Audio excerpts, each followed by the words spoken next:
Somewhere along the way, we've all learned it. Someone has taught each one of us how to put on the mask, if you will.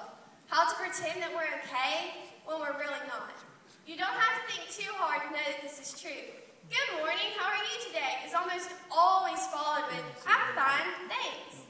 It's like that if we're not okay, that the socially acceptable thing to do is pretend that we are anyway.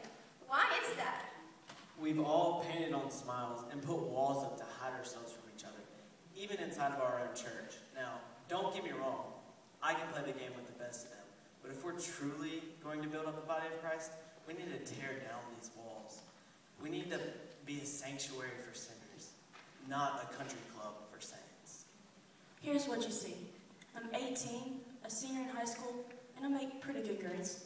I'm very active in the youth group, and I enjoy helping teach a Sunday school class for 7th to 9th grade girls. But here's what you don't see. I constantly battle with being self-conscious. I'm worried about what other people think of me, and I'm scared of disappointing the people that I love. I carry a lot of pressure from that. I'm just aching for someone to see my burdens. So, what do you think of me now? Here's what you see. I'm 14 years old and a 4.0 student.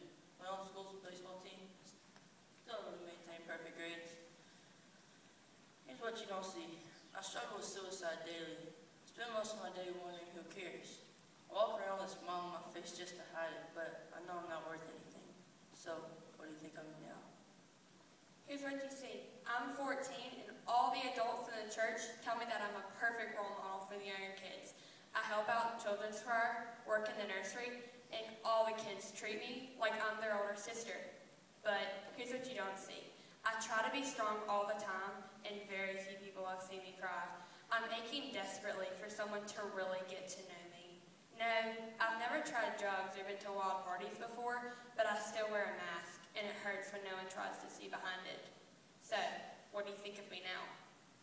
Here's what you see. I'm 15 years old and I work for a modeling agency. I was on the homecoming court and played the role of Julia in school play. But here's what you don't see. I stand on the scale every morning just to stare at the numbers. I look in the mirror in disgust. I'm slowly starving myself to death just in order to fit in and have everybody fooled. So, what do you think of me now? Here's what you see. I'm 17 years old, and I do just about everything with my best friend. We're practically brothers, but here's what you don't see. I'm to blame for my best friend's addiction to pornography.